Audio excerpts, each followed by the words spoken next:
Is out. We're gonna go straight into work, and today we are talking about diabetes, medications, and diabetes, and just to make sure that I don't uh, really miss exactly how I framed our topic. Let me see if I can find my shot here, saying that diabetes meds demystify. That's actually one way of saying it, but we actually First one that we are talking about is the bigonites, big right? on it. Yeah. Bigonites. And example is metformin.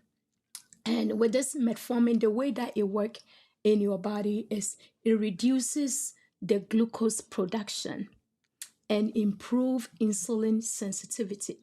As we've mentioned before in our previous videos, right? We talked about exercising increasing your glucose sensitivity. So this medication is going to work in a way that the insulin in your system, because we know some people with type 2 diabetes are producing insulin all right, but it's not sensitive enough to work on the glucose for the reuptake of glucose, right? So taking metformin help your insulin that you are already producing to become very sensitive. And when it's sensitive, it's likely that it's going to work better than not taking metformin. So that's the way that metformin work in your system. It reduces glucose production and it also improve insulin sensitivity. All right, all right, all right, all right. That is what's up. Metformin for you, those of you, everybody who has somebody or knows somebody who is diabetic has potentially seen metformin or at least heard the name metformin.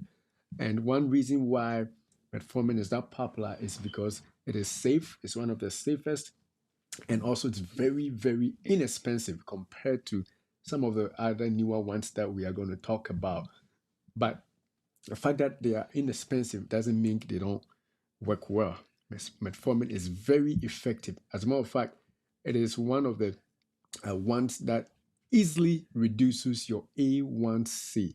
If you have diabetes or if you have been told about A1C, it is a measure, a long-term measure of your glucose level. Basically, what we call glycosylated hemoglobin. So your hemoglobin has been glycosylated. Glucose has been attached to your hemoglobins. And the more your sugar is high in your blood, the more they attach to your hemoglobin. So that is a measure for long-term basis how you're doing with your sugars. And so if your doctor tells you your A1C is high, basically all that it means is that over a long period, your blood sugar has been high. And because of that, that number is high. And metformin has been found to be one of the easiest ways to reduce your A1C. One of the easiest ways. So if you have been put on metformin, I know that we're going to talk about the side effects in a few, but we want to tell you that it is very important that you take that medication because it has been proven to reduce the blood glucose levels, making your A1C go down. And as Gifty said, if you are diagnosed with diabetes in the first time, maybe your A1C is 7, you may be told to just go and change your lifestyle to see if your A1C will go down a little bit. Now, after that time, if it is still high, that is when metformin may be added as a first line. For the most part, most people are giving metformin as soon as diet and exercise don't help them. Not that it doesn't, if they don't do enough, right? Because they always help, right? And so that is what happens. Metformin is very importantly used in diabetes because not only of the cause, but the effectiveness in bringing your blood sugars down in your blood. All right. So with that being said, what are some of the side effects of metformin? And I think we'll start with one that is called GI upset, gastrointestinal upset. And if we explain what that means, is that you may have nausea, you may have diarrhea. It's very common. You may even have a little bit of a stomach ache here and there because of your metformin that you are taking. It's a common side effect that is with metformin. Almost everybody that has taken metformin may have seen this side effect, but then again, they may it will wane if you continue to take it. And And strategies to make sure that even though that side effect is there, you can reduce that side effect eventually. And the other side effect is that your vitamin B12 levels may go down over time. And that is also an easy fix. So I'll let you talk about how do we fix those side effects. Yeah, so sometimes too, I think starting any new medication has side effects, right? Your body is foreign to your body. You're putting in something into your system, is foreign to it. So there is a way for your body to act up. So with metformin, you have the GI upsets. You become a little nauseous, a little diarrhea here and there. Just that you've started it. It's been studied that as you keep taking it, your body get used to it, and that side effect subsides. It goes down. And sometimes too with the vitamin B12, sometimes you wouldn't know, but you feel like you are extremely tired when you start when you are on metformin for some time. So there is a supplement that you can just buy over the counter, B12, or if you can get the B complex, it has all the B's in there. You can take it just to supplement your levels, and you get used to it. So sometimes people will be like, oh, I don't want to take this medication because of the side effect. Every medication has side Some side effect, effects. some side effect.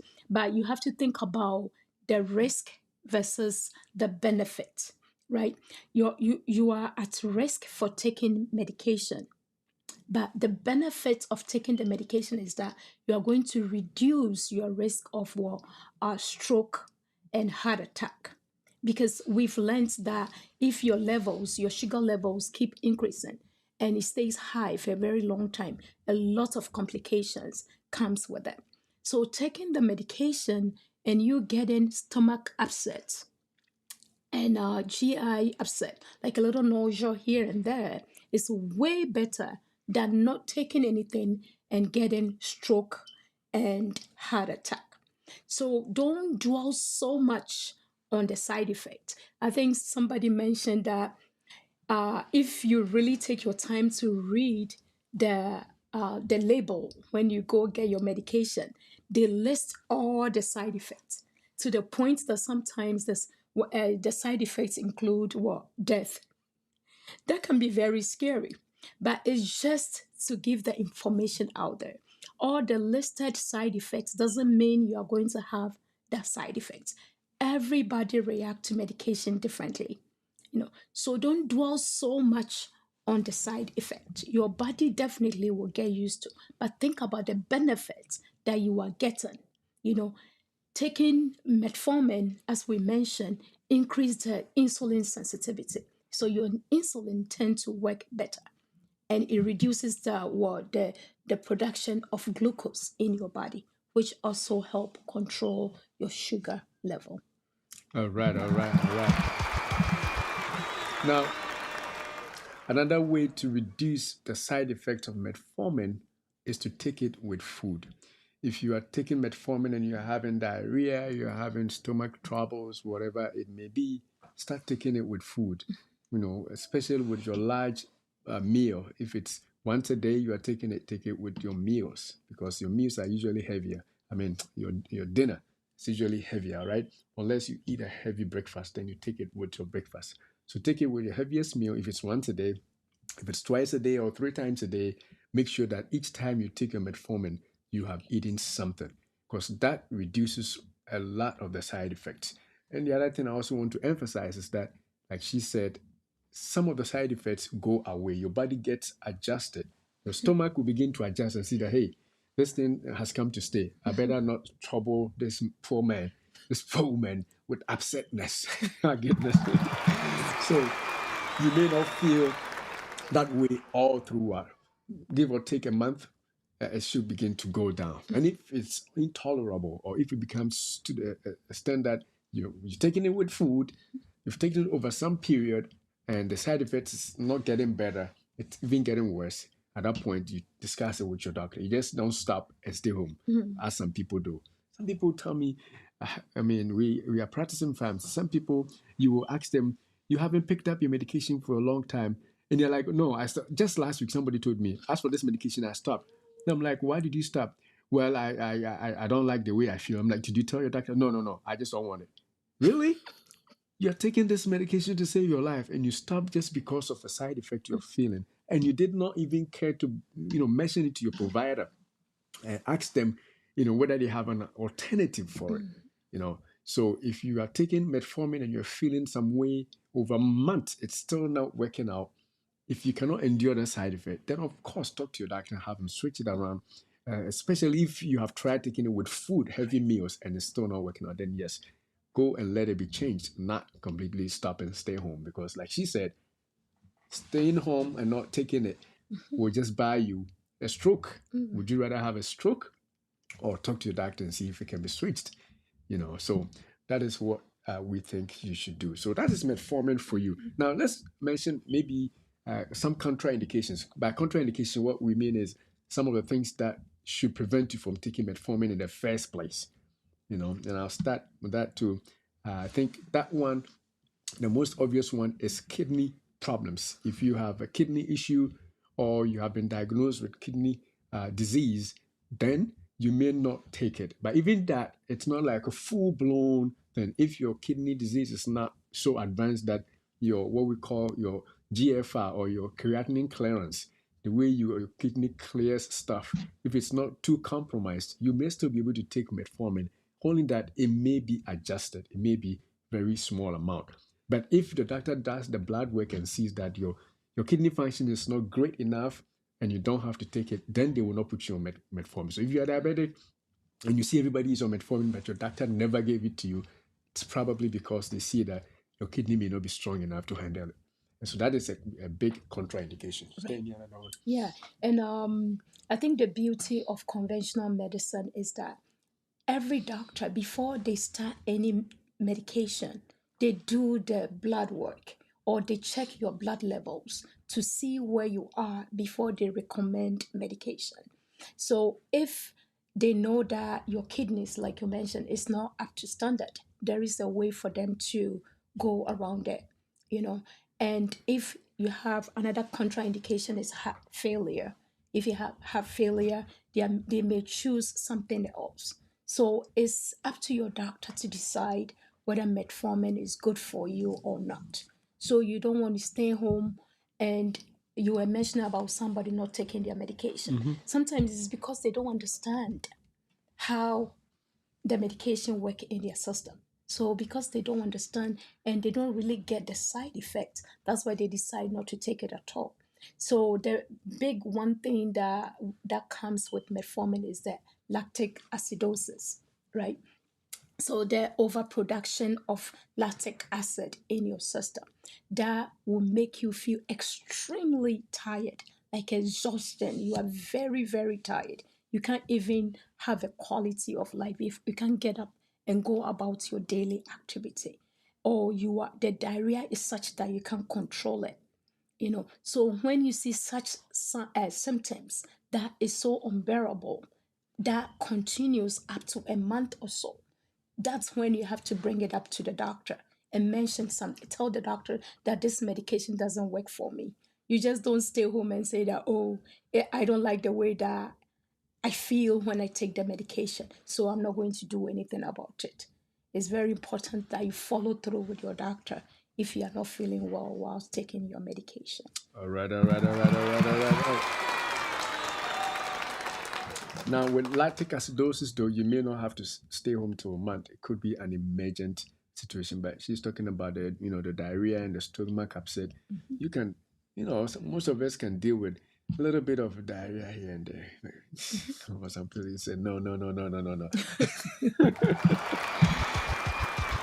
A little bit of nausea, a little bit of diarrhea, and remember that you're taking it with food and waiting to see if your body will adjust. And if it doesn't adjust over a month, then of course. But if, like the lactic acidosis, extreme muscle cramps, that you cannot bear, of course you don't have to wait for a month. But we definitely want you to give the medication a chance, especially metformin, because of how good it is for diabetes. Type 2 diabetes. You don't want to just take it 1 day or 2 days, 1 week. I'm like, oh, as for me, I can't take metformin. You are neglecting a huge part of your care that could easily not only be inexpensive, but also very effective to reducing your A1C, your hemoglobin A1C level. So don't just quit on metformin until it's absolutely necessary. You know. All right. So I think we're done with metformin. So we can go again to our slide and see what is next.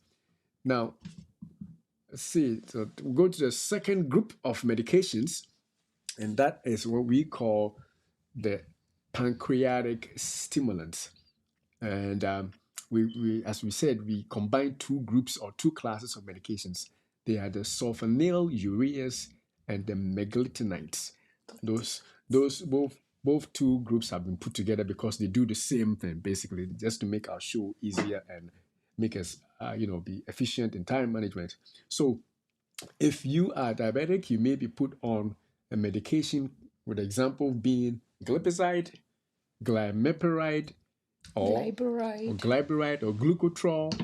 All those are medications of this class. You want to tell us how they work? Yeah, so it stimulates the production of insulin. So that's why we call pancreatic stimulants. It stimulates the production of insulin in the pancreas. So we know that insulin is produced in the pancreas. And some people are type 2 diabetic because they are not able to produce insulin. So this medication stimulates your cell to the point that you tend to produce more insulin. So that can be glipizide, glyburide, glimepiride, and all that. And Prandin. Prandon, Is yeah, not that very repentant and something. popular. Yeah, it's Yeah. fading out of style because of this additional side effects with Prandon, especially with what we call hypoglycemia. Well, with that being said, let's go to the Yeah, side so like effects. if you are on these medications like the glipizide, the glimepiride, right? And you know that, oh, I'm taking this small pill, the glimepiride and the glipizide, they are very tiny pills, right? You say that, oh, I'm taking this medication just to stimulate my pancreas to produce insulin, which I'm not able to produce myself, you know. So if you think of it that way, that will make you want to take your medication because you are taking that to stimulate your cell to produce more insulin so that it will act on the food that you are eating and the glucose do not linger around in your bloodstream, but is going to be what reabsorb, retake it back to the cell for its function. All right, all right. And so with that, let's move on to the side effects. And the first one is hypoglycemia, which is just a big word for your blood sugar has fallen too low. Come on, man. Yes, we just make it, hudio, so you'll be scared, but that's all that it means. Hypoglycemia. Sugar, low sugar, Low basically. sugar. Low sugar levels in your blood. And it makes sense because now this medication you are taking, the glucotrol or glipizide or Amaril or glimepiride or Prandin or whatever it is that you are taking, is squeezing more insulin out of your pancreas, which means that that insulin is going to be a lot to be able to pick up all the glucose. And so you can end up in the extreme where your glucose is too small because now every glucose that it was around has been picked up. And so you become low sugar. So that is why some people, when they take this medication, they feel a sense of low blood sugar coming on. You want to tell us some of the signs of low sugar?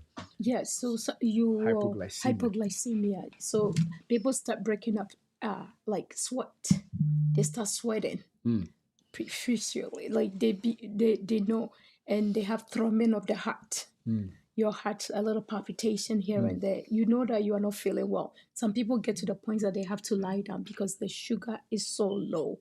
That's when you know that you have this hypoglycemia, low sugar. Low sugar. So people on such medications are being encouraged to carry the glucose tablets with them in case that you feel so like weak and you start sweating and you know that you are not of yourself. It's likely that the insulin is kind of too much in your system and it's making you have low sugar. That's why sometimes you are encouraged not to skip meals if you're taking your medication because you need something in your system for the release insulin to work on. So you can carry glucose tablets, And I know that orange juice Also brings the also sugar. help you through this hypoglycemia In at case you time. have hypoglycemia, it doesn't mean you are definitely going to have it, but it's a side effect of it. So Mhm. if it happens, this is how you avoid that side effect. Having a glucose tab. They sell it in the pharmacies, about 4 or 8 pills in a little bottle. Carry it in your little bag, and then when you need it, you just pop it. It's not like you're popping it because you're hungry. No, when when you need it, that's when you pop it, because you don't want to fall down or collapse or anything like that because of your sugar being too low. But that being said, not only people who are diabetics, get to low sugar. Some people, when they fast a little bit, they begin to get anxious. They sweat. Come on, man.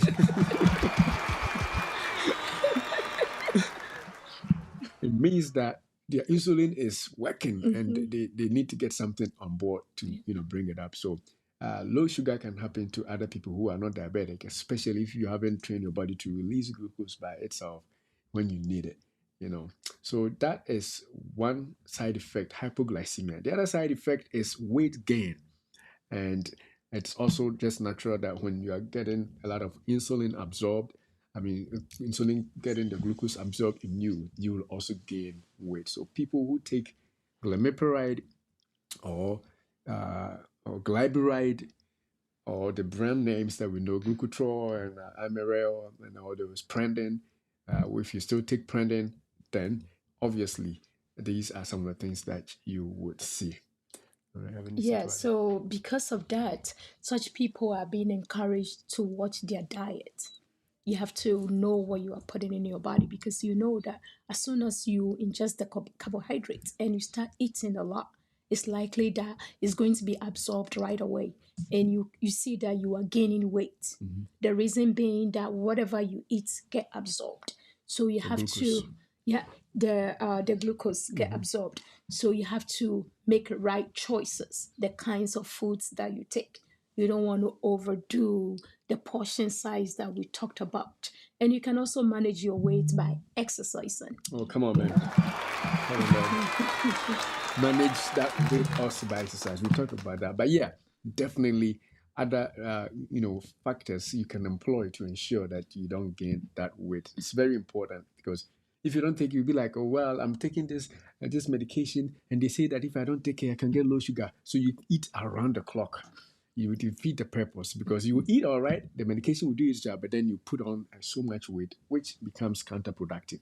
So you have to watch your diet, eat the right things, go back to our shows in the past, this kind of foods that will make sure you hold on to your food, that the glucose is released slowly. Low glycemic foods, as we mentioned, fiber foods and non-processed foods. Those will stay on board for a long time without you having to eat and eat and eat all the time. Yeah. So with the counterproduction that you're talking about, the weight gain, you gain it around your midsection, right? Your circumference. And we said that if you do that, it's likely that your insulin is going to be insensitive. So you Eventually, yeah. naturally, so you can't really produce a lot. And now you're taking medication to make the insulin more sensitive, right? And now it being sensitive, but you are eating and you are storing all this extra fat, and it's making it so whatever you're doing, you're just going around the circle. So definitely taking such medication, you have to watch your diet and exercise so that you can really see the effect of the medication you're taking. All right. So now with that, are there any contraindications? What are some of the things that you should not take, that should prevent us from getting this medication? Any comment? It is the kidney and liver diseases. If you have kidney disease and you have liver diseases, you may not be able to take this medication. And again, because your doctor will do baseline Baseline. blood work, they will be able to tell whether or not to put you on that medication. So that is that one. I think we can move forward, right? All right. So that goes for both the sulfonylureas as well as the meglitinides, because we group them together to make it easy for us to handle. All right. So with that being said, let's move on to the next. And the next one is the third one, called the DPP4 inhibitors. Another name to trick you, but trust me, it's not that hard. It's not that bad. If you are in pharmacy school, you have to memorize these names, but you are not. You just have to remember that there's a medication that belongs to a class that starts with D. That's all you need. My goodness, that's all you need. That's all you need to know. All right. And so the examples, the common ones, as you may have seen, are what we call the Genovia, Onglyza, as well as Tragenta. I think every day that I go to the pharmacy, I see these medications. Not so much Onglyza anymore, but at least Genovia and Tragenta, so common. And there's a reason for that. You have the Genomet. And the Genomet, yeah. So they combine Genovia with metformin to make it Genomet, and we'll talk about why you have to take some combination medications in a sec. But now let's see how those work. If you want to take that while I bring this comment. Yes, so this one increases the production of insulin in the pancreas, just like the sulfonylurea, right? And also decreases the production of glucagon, which is another enzyme in your body. So the glucagon acts on the glucogen and releases glucose. Decreases, yeah. Yeah, so if it's being decreased in your body, if that enzyme that releases glucose into your system is being decreased, then it's likely that your glucose level is going to be controlled. So this one has two parts to it. It increases the insulin in the pancreas and decreases the production of glucagon that works on the glycogen in your body. All right. So it's a two-way street. That's why it is. If you understand, that's why it's used so much, because it's working. Two is like a double-edged sword. It's increasing the work of the pancreas by releasing more insulin. Remember, insulin helps you to pick up the glucose from the blood. Right. And then at the same time, it's also decreasing glucagon, which is also a hormone that makes your liver convert glycogen into glucose back into the blood. So it's stopping both things that make glucose come in the blood. No wonder Genovia, Onglyza, and the Tragenta have become so popular, because they are double-edged, so doing two things at the same time, very effective. And again, we say that all these things must be done with exercise. And now we have a comment about exercise here that says that Reverend Asante says that we pray for grace. What type of exercises would you recommend for someone in his 50s? How do you keep a consistent schedule for physical exercise with my busy schedule? That's a very wonderful question. My goodness. We will save the answer for last. Yeah. Yes. Okay. We will save the answer. So, Rev, this is how I get you to watch all the way to the end. My goodness. So keep watching.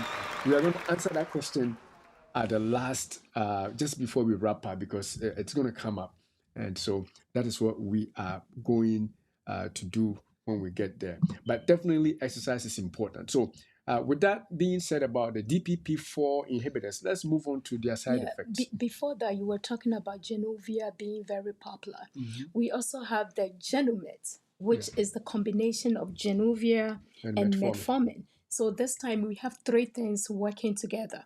You have the increase in insulin, a decrease in glycogen, right? Decrease in glycogen, and also increase of sensitivity of the insulin. So your insulin that you are able to produce from the pancreas become more sensitive, because now you have metformin added on. So some doctors will think that, maybe metformin alone is not helping. In order to combine it, they will combine the Genovia and the metformin together, which is the Genomet, which you have all these different mechanisms of action happening in your system, so that you can really control your sugar level.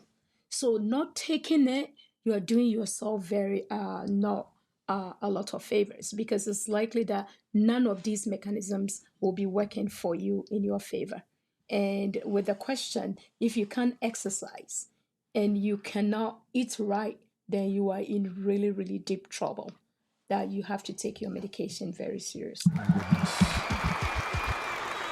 You still have to find a way to exercise, but we will come there. Yeah. Right, right. All right. So, I just to be complete, Januvia is seragliptin. We have Onglyza is saxagliptin, and Trajenta is linagliptin. We just don't want them to, the trade names are the most common now, so we mentioned them. But just in case, some people watch us to take exams, we want you to also have that advantage of knowing which one is which.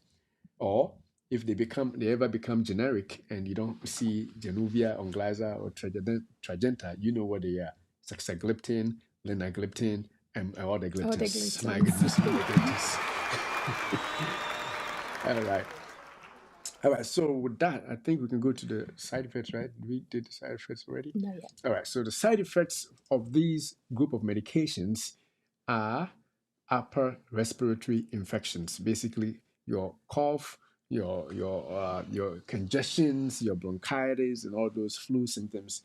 Anything that is to do with your upper respiratory infection are the side effects that come as a result. Basically, what that means is that you are more likely to get it if it's around. It's not like you are going to get an infection just for doing these medications. You have to be infected before you get infection, right? So if the infection is not around you, you won't get sick. But if people have infection around you, you're most likely going to have those infections too. But go back to what Gifty said, comparing the benefits to the risk. If a little cough is better than a stroke, judge for yourself. Or it's better than a heart attack, which uncontrolled diabetes eventually leads to. Or it's better than blindness. Or it's better than losing a leg. It's better than losing a foot. It's better than all those needles and pains that you feel, neuropathic pain, the tingling and numbness that come with uncontrolled diabetes. Compare that with I guess, come on, man, you got your choice. Compare that and take that medication. Yeah. So with the upper respiratory infections, if you are diabetic, you are being encouraged to take the vaccines that can protect you from getting those infections. So like we are in the flu season and we are encourage you, if you are diabetic, to get your flu shot. Because as you take these medications, it's likely that the side effects that you're going to be more prone to upper respiratory infection. But if you get yourself protected, then you don't get those infections as often as if you don't take your vaccines. And actually, I will even add more. Not only if you are diabetic, especially if you're over the age of 40, 50, 60, your risk factors, your immune system is basically less strong compared to a very young person. And so take advantage of all those, vaccines that are available. And there's a study that came out. We will have to actually have a whole show about it.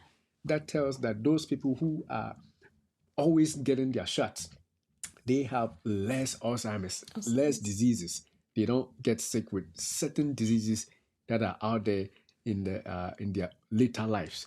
There's a study out there, and we can debate about it in a different show. But basically, what we want to say is that if the shots are available, forget about people making up stories about vaccines and just get it, because everybody that gets it gets the advantage, and especially if you're diabetic, like she's saying, you cannot. For diabetics, you are supposed to get every one of them, including even hepatitis. Right. Yeah, you got to get everything just to make, because diabetes has reduced your immune capabilities. Your immunity has been decreased just because of diabetes. And so you have to have these protections on board so that when you get infection, it won't be as serious. Otherwise, small infection can knock you down when other people will just get it and they'll be fine. During COVID, a lot of people who died were diabetics because their immune system was already down. And so make sure you get protected on your flu shots, pneumonia shots, COVID shots, your Shingrix, everything that is available. Just take it. And now we have the RSV. The RSV. Oh, come on, man. Having mild respiratory infections. Just get those shots down and protect yourself against unnecessary, diseases that you can prevent. All right, so I think we're spending too much time here. Yeah, you can also get pancreatitis and joint pain. You can get pancreatitis and joint pain also as a side effect. My goodness. Pancreatitis is not fun. and joint pain is not fun. But then, not like she said in the intro, not everybody gets these diseases. Right. You know, we just have to mention it. Its frequency is higher if you are taking these medications. So definitely, if you are on any of them and you have pancreatitis, then of course you can, let your doctor know. If I mean, you probably won't know what pancreatitis is, but to stomach deep seated stomach pain that radiates all the way to the To your back, back. you know that there's something wrong. Let your doctor know, and they can take care of that. But again, don't stop medicines because of that, because you may not even get it. They just have to report that it's more frequent with people who took this during clinical trials. Right. You can move forward. Yeah, All and the right. joint pain too, if you exercise, you stretch your muscles, you do all the basic stretching, that will help reduce the side effect from having it if you take the medication. All right. Right, so let's move on to the next group of medications, and that is your SGL2 inhibitors. Again, just a name to make you sound like you're not a pharmacist, which you are not probably. Don't worry about it. We're going to break it down. Just remember the names of the medications that are there, which incidentally are not generic yet. So we mentioned the brand names, which are common and you have seen them. Examples like Jardians, and we also have Farxiga, and what we call Invokana. Invokana. Some of the names are really nice. I wish they had given it to people, but come on, man. So this one work by reducing the reabsorption of glucose in your kidneys. Yeah. So when you eat and it gets to your kidneys, instead of it being absorbed, it reduces the absorption of it, right? So you tend to pee the excess sugar Excess glucose out. So that's the way that this medication work. It doesn't get absorbed, you pee it out. Because in your kidneys, this medication is working in such a way that the sugar doesn't get absorbed, Reabsorbed. Right. reabsorbed into your system. You pee it out. That's why some of the side effects may be the UTIs that you may be more prone to infections because you are peeing the excess sugar out. All right. All right. All right. So you are peeing excess sugar out during kidney reabsorption. So, as you said, the way it works is when your blood, before you pee, your kidney goes. It's like a funnel. The blood goes through and it absorbs, and then comes back around and reabsorption. That's what we mean. So, when there is sugar in there, instead of the kidney to reabsorb it back into the blood, it will let it go out. Say, hey, no, you're not coming back. If you are out, you are out. Come on, man. Basically, that's what the medication is doing. If you are out of the blood and you are about to be peed out, you're going out. You're not coming back inside. No reabsorption for you.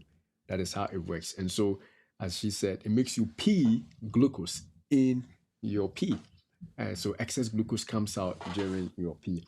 And that is why you are prone to infections, UTIs, urinary tract infections. And then the other one that we made up right now. So Genital yeast infections. GYIs, genital yeast infection. So in women who take this medication, especially if you're already prone to, yeast infections or candidiasis, you may see it more often just because you are peeing out more glucose, more sugar in your urine. And bacteria wants that. They want to feed on it because the sugar coming out, they can stay there and grow. And so you get infection there. And so it's more common in women in particular who are especially prone to GYIs or genital yeast infections. But altogether, if you have, if you don't have UTIs at all, or GYIs or yeast infections at all, you may see a couple. That's the increase. If you have it more often, it may just increase more. It's not like it's going to make it that much of a problem. But of course, if it's a problem for you, then your doctor can change it a little bit, maybe decrease the dose or switch it to a different one that you don't have to pee the glucose through your urine. All right, so that is that. And I think we have that's the side effects for that one, right? So we can move forward. Yeah, contraindicated. All right, so yes. So when do we not have to take it? Yeah, when you have kidney impairment. If you have renal or kidney issues, of course, because it's being done, reabsorption is being prevented in the kidney. It's working in the kidney. So if your kidney is not all that are working right, then of course your doctor may never put you on this medication because you need a well-functioning kidneys, to do it, to make it work right. Right. All right. That's the only Yeah, potential. contract. All right. So let's move on then. The next group, we are doing good on time. The next group of medications is what we call the GLP-1 agonist. Again, another science there, but don't worry about it. We'll explain what they do. GLP-1 agonists are the examples that we know. Most common, I'm pretty sure if you are watching and you have been around a diabetic person or you're a diabetic, you probably have heard about Victoza or Trulicity or Ozempic and Mighty Manjaro. I call it Mighty Manjaro because now it's used for everything now, right? And then Ribelsus, and then lastly We go. Wegovy. Oh, come on, man, these are popular. These are the kings now. I should say they are the kings of diabetes type 2 management as far as medication use is concerned. And you tell us how they work? Yeah, so they work by increasing insulin secretion. So your body will tend to produce more insulin. I think the previous one we talked about it being produced in the pancreas, right? So most of these medication come in injection form. And the beauty of it is that most of it is like once a week. So people that are not compliant with their medication or they forget to take their medication, you give yourself one shot a week and you are done for the whole week. So in a month, it's only 4 times and you are done. And because of that, people are more compliant. So your doctor may advise you to pick a day that you are home. So it's likely that there is no way that you're going to forget to give yourself the injection. And because of that, you are able to stimulate your body is able to stimulate the production of insulin, and that definitely work because you are producing the insulin effectively because it's not spread out throughout the day or throughout the week. It's just one time. Then you are able to function very well. And it's also slow gastric emptying, meaning that it stay when you eat, it stay in your body longer. So you don't get hungry quicker enough because you feel full. You eat just a little bit. Because of this shot, you are able to stay full for a long time before you feel hungry. And the desire to eat is reduced. And it's been noticed that when you use this medication, you tend to lose weight.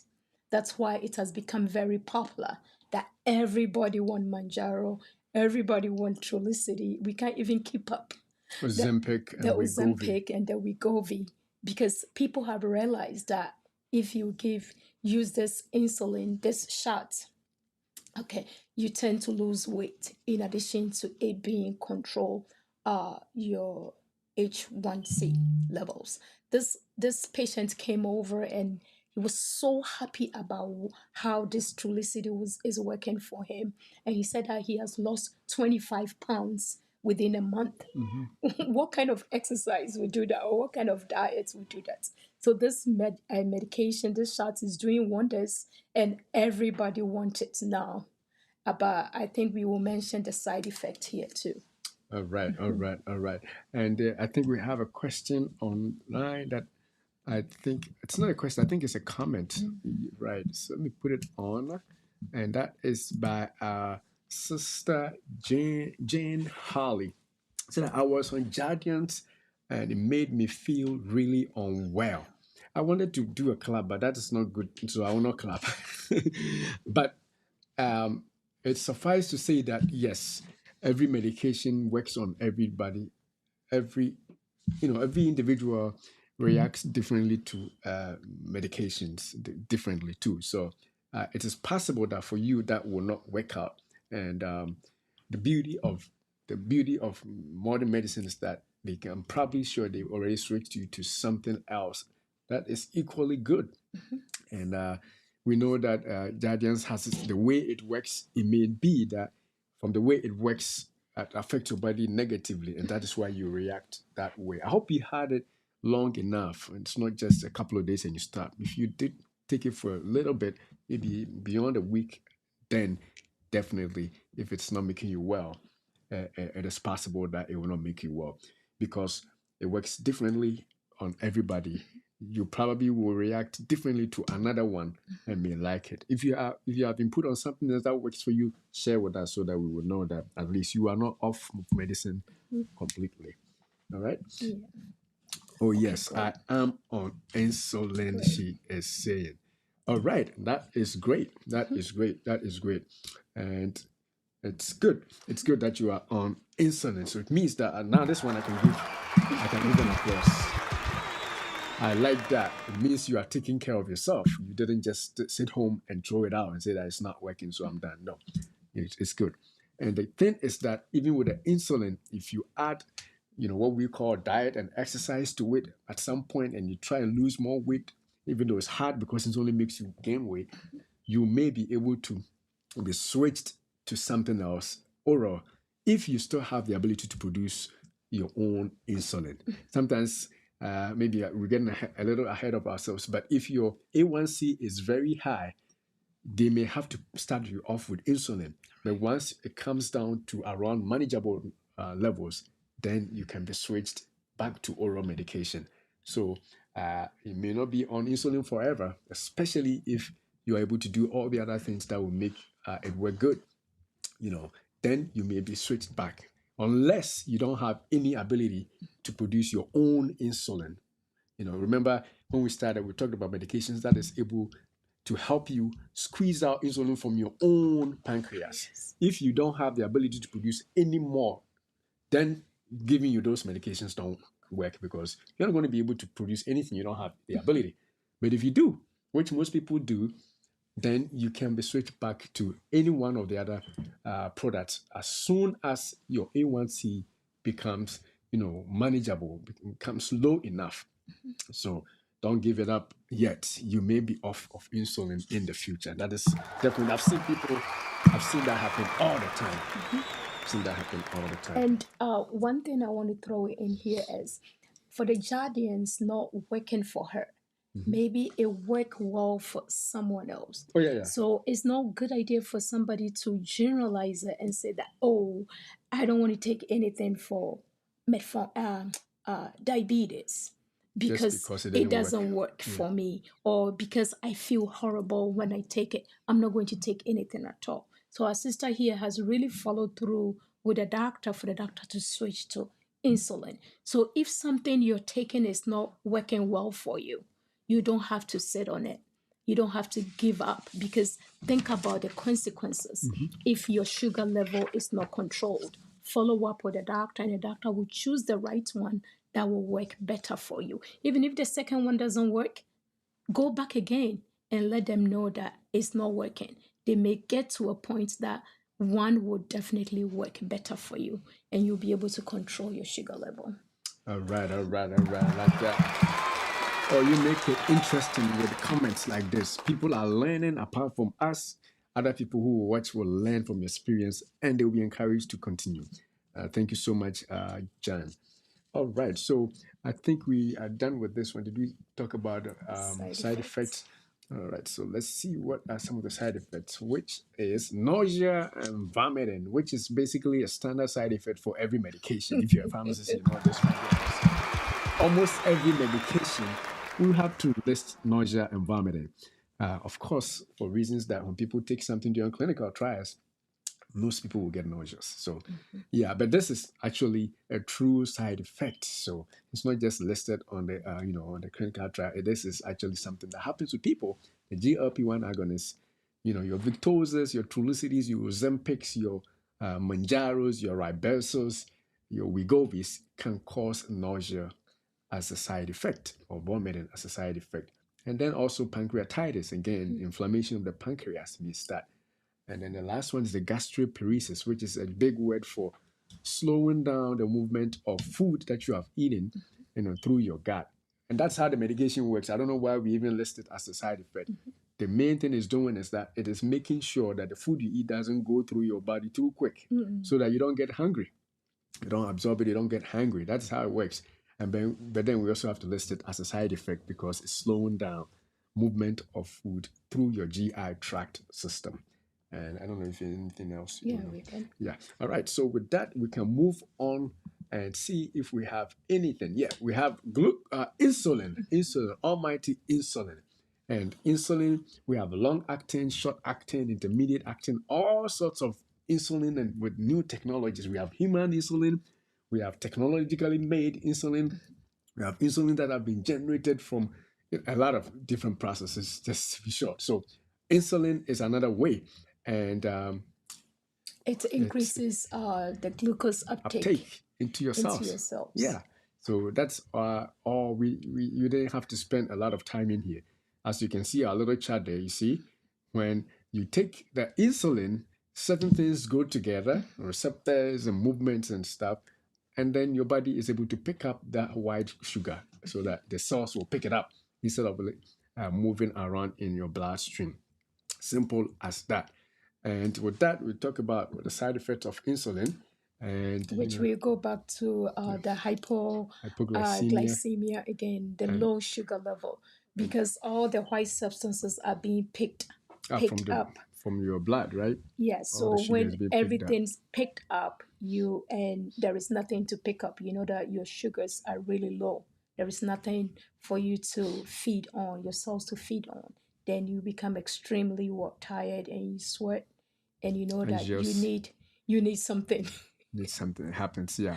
You need But something. That's why we are encouraging people on insulin to carry the glucose tablets with them too, if in you case need, yeah, if you need it. If you know that you are having this low sugar experience, you just pop one or two to help control the sugar levels. and the other thing that you have to know is that it doesn't happen a lot because there's a formula of calculating how much Right. insulin you need. Mhm. And if you follow the instructions well, most of the time, you don't get this low sugar most of the time, Most of the especially if you are eating normal. It's only when you don't eat at all or you eat very little and then you do the same shots, then of course, that's why some people, they are told to adjust the insulin shot per how much they eat. Right. So the doctor said that if you eat a big meal, add 2 units. If you eat a small meal, just take one. So that's, so if as long as you are consistent with your diet, you may not even feel the hypo or low sugar level that we're talking about. So don't be scared, just do it. Some people, I also want to say, some people who are diabetics,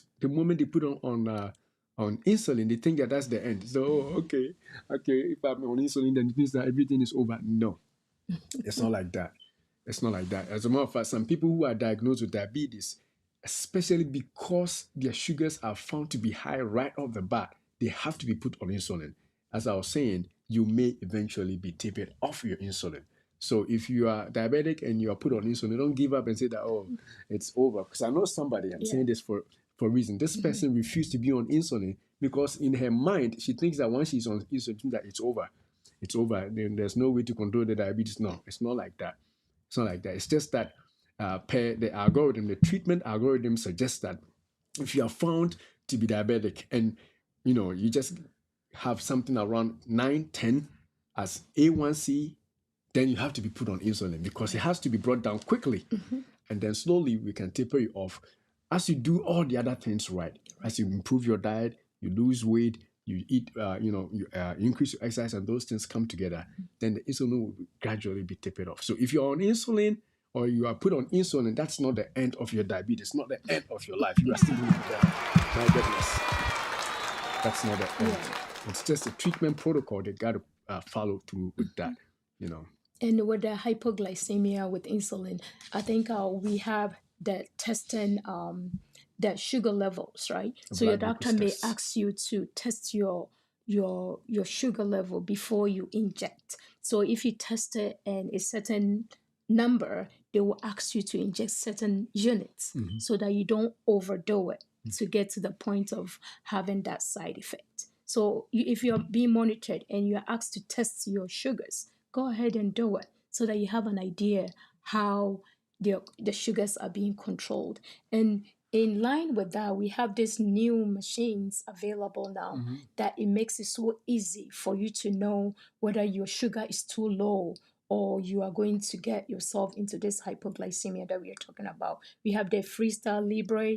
We have all these that people put it. Dexcom. Yeah, the Dexcom. Yeah, you have it on you so that people have it on even their phone and they're able to know their levels at every point in time so that they can control their diet and be able to effectively control the sugar levels. All right, that's a very informative right there. All right.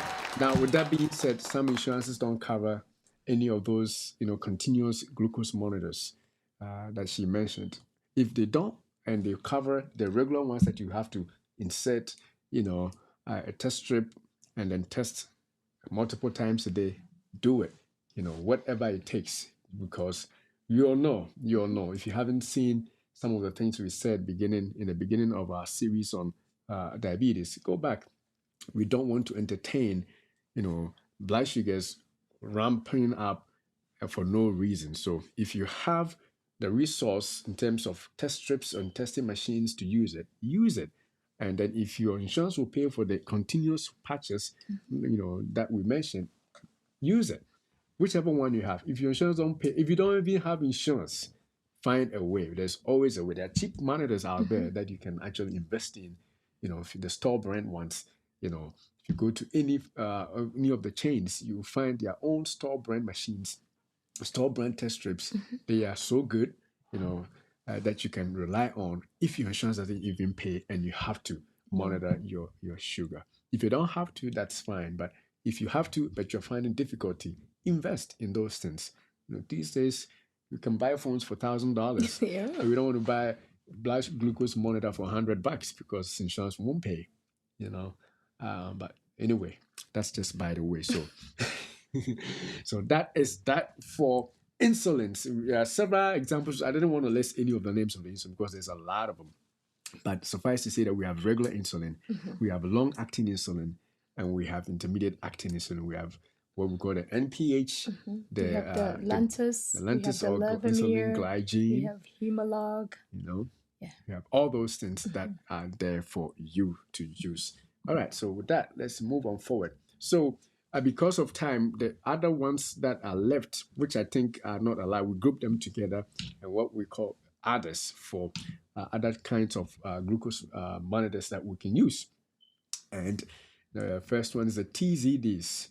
For short, the example is the pioglitazones, which we used to call, still call under the brand name Actos.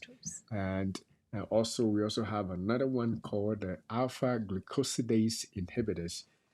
Also, an example called acarbose. Can you tell us how they work? Yes, so with pioglitazone, the TZDs, right? so it improves insulin sensitivity in the muscle and fat tissues. So when you take it, your insulin become more sensitive, is able to act on the glucose right away, and also the fat tissue that it help break it down and get absorbed quickly.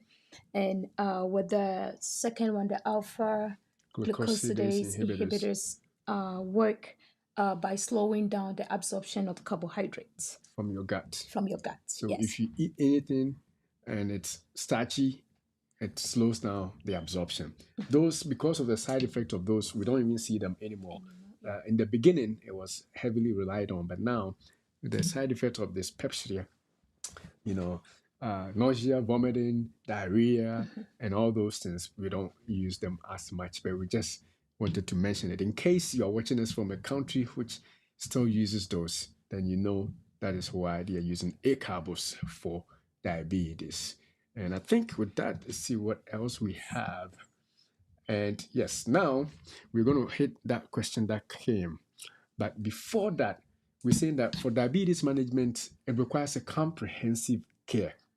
And you can agree because we started talking about managing diabetes with diet, managing it with exercise. Those two shows are back down there that you can go and watch. But we want to mention that the fact that we are talking about medications to use does not mean that you can neglect those two and just do medications. Some people are doing that, but it doesn't work out the best. So the best way is to take all three and combine it together. So your diet, have a diet as if you are not on medication. Think like you are managing your diabetes without medication. How would you eat if there was no medication on board and you want to control your blood sugar? That's how you have to face your diabetes. And then how would you exercise? Because it's not just diet. You have to, last time we talked about the diet, we also talked about exercise. and the fact that the more you exercise, your body becomes sensitive, your muscles become so sensitive to your own insulin, so you can pick up the glucose from your blood. So exercise and diet are the first line treatment. If you are diagnosed with diabetes and the doctor just gave you medication, then of course they found you at a point where your sugars were so high that they had to give you medicine, or you probably fall off or something will happen. Otherwise, if they find you at a point where it is not that bad, the first prescription is exercise and diet. And with that, when you are giving medications, the expectation is that you continue with that. So it's exercise, diet, plus medications. It's not just medications alone. That alone doesn't help. You have to have a consistent exercise. And if you read the label, it tells you that if the medication is going to work well, you have to diet and exercise. You have to diet and so it's exercise. not just the medication. It's not just the medications. That's why some people get frustrated, because they want to just sit in a couch and drink medication and get everything all done. The medicine will do its part, but you got to do your part, because it is not healing completely the diabetes. But what heals is when your body has already gotten to a state where it fights it off by itself. And that comes from the way you eat, the kinds of food you eat, and how much active you become. You have to be very active. So with that, let's see that question again, and then we can see if we can. I think we touched about on it last time. And the question was that we pray for grace. What type of exercises would you recommend for someone in his 50s? And I think on our last show, we touched about it a little bit, but we said that exercises should include aerobic exercises, an example of which this man that you are seeing is doing, an exercise that involves brisk walking, running, jogging, something that keeps the heart beeping, skipping, jumping, however you get the heart to beat. On a treadmill or whatever you can do, you have to sweat. When your heart is, beating faster and doing all those things, then you are getting your blood sugar under control. So that is one of the exercises. But he was specific about the age, though. Yes. 50. Yes, that too. Okay. Even with that age, you have to. It doesn't preclude you. If he had said your 70s, then I would be like, maybe 70s you cannot run. But some people are even running. So 50 you can still run. Even 60s you can run. You may not run as fast as somebody in their 30s, but you still got to do some exercise, because you don't need much. In your old age, you don't need as much as a younger person. The little you do will have its own great benefits. And we say that the exercise plus diet is synergistic. If you add it together, it multiplies the benefits. So exercise definitely if you're over 50, and also your diet. But the first exercise is aerobic exercises. The second exercise is what we also call the strength exercises. Resistant exercise or strength exercises. You want to talk about that? Yeah, so in that case, you are going to be, I think we had a picture in our previous video that you just have a string that you pull resistance, like you are pulling it back and forth. Or weight. You are lifting the weight up and down. So by doing that, you are stimulating the muscles, to reabsorb the sugar. And sometimes the stored fats are also used up because you are using a lot of strength. You need a lot of energy. So the stored fat will be absorbed, and it makes the insulin that you produce very sensitive, to the point that as soon as you eat, because you are exercising, you are able to reabsorb right away instead of letting your sugar linger around. So regardless of your weight, I think some people feel like they are in a healthy weight, they don't need to exercise. In order to stimulate the insulin that you are producing, you have to exercise the muscle. So the muscle contracts and relaxes. In so doing, it's absorbed a lot of the glucose out of your bloodstream, and in so doing you are able to control your sugars. And even if you don't have any sugars, any glucose lingering around, your insulin becomes very sharpened that as soon as you eat, everything get absorbed into the cells without letting it hang around too long for you to increase your sugar levels. Definitely, definitely exercise for you. My goodness. So Then you have busy schedule. I know. I think his question was not. We didn't finish it, all right. Mhm. What was the other thing? With busy schedule. With busy schedule. Okay, so consistency, right? It's talking about consistency here, right? If your schedule is very, very busy, how do you keep up consistent schedule for physical exercise with my busy schedule? Oh, Rev, I tell you, you're not alone. I was struggling You're here. struggling with this busy schedule, and I'm pretty sure you are even busier. Tending to more, hundreds of people. But there's a saying that we always say, right? We say, where there's a will, There is a there way. is a way. And so, some of the things that has helped us, we use our own as an example, is to make use of your days off, the days when you don't have to go anywhere, which doesn't usually happen. But probably you have to, plan that one out, or your least busy days, or your the days that you are less busy, you can schedule something for those days. And the other thing is for frequency, you also want to do something that is more consistent. So if you can do every day, I think the last week's show we did the exercise, right? Right. We talked about either it is, HIIT, which is high intensity, interval exercise. Basically, even if it's for 15 minutes, you run very fast and then you pause, rest, and then do it again. If you can repeat that 15 minutes every day, 15 minutes is not a lot, but you still have to be disciplined to commit to that 15 minutes. Because most of us, we wake up and the first thing is what is next. We're thinking about people, how to get work and all that. We don't think about ourselves. But we have to remember that if we are not there, the people we want to help will always be there and we will not have us to help them. And sometimes you will be there, but you cannot do anything. That's because we didn't take care of ourselves. So we have to create that atmosphere, that time allowance for ourselves.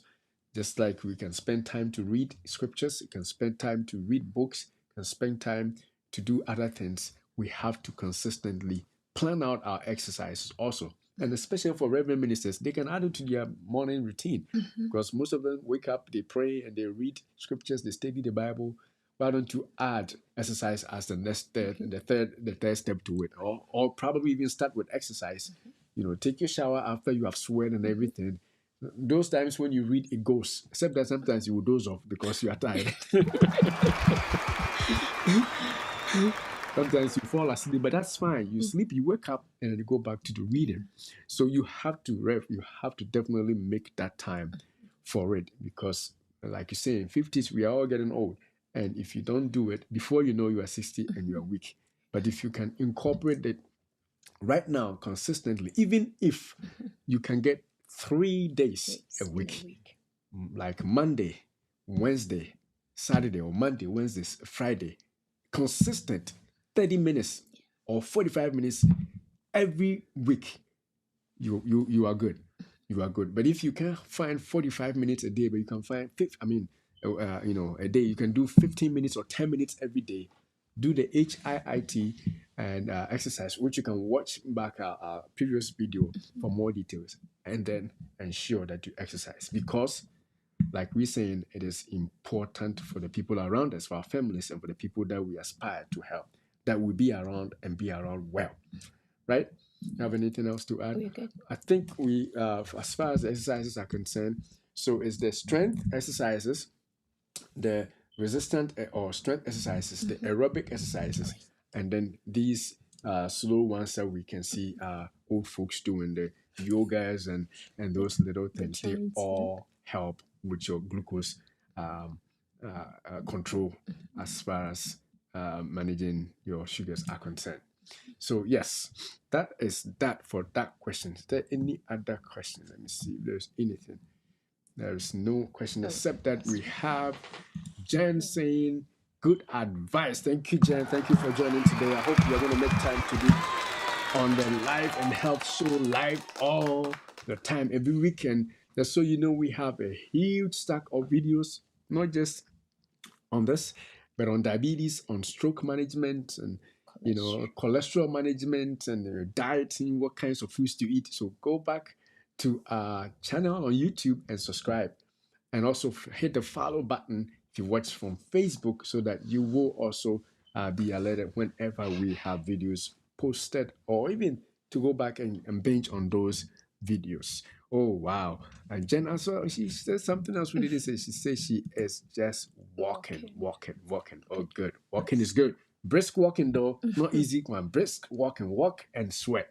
That is what we mean by getting your I don't know your age, but add some strength or resistant exercises to it to build on the muscles' Yeah. ability to pick up and be sensitive to the insulin that you produce. Right? You have anything else to add? All right. So with that, we will prelude next week's show, preview next week's show, and next week, God willing, we're going to talk about diabetes and heart health. So, what is the link between high blood sugar levels and the health of your heart? It's very important. We were saying that you can get stroke if you don't take your medications. You can do that. Well, we're going to explain why that can happen. Diabetes and heart health. Next week's show. And with that, we will say thank you for joining us, all those that joined, and especially those who contributed in questions and comments. Jan Halley, we thank you for joining, and I appreciate you so much with those questions and comments. And also Reverend Paul, and those who are going to watch later on after the replay, later on after the live. Some people cannot join us live, but they can watch. They watch later. Those of you too, we thank you for joining, and continue to keep the comments coming. I know we've done a lot of time, but today, this morning before we went to church, I had a comment by a viewer that was striking.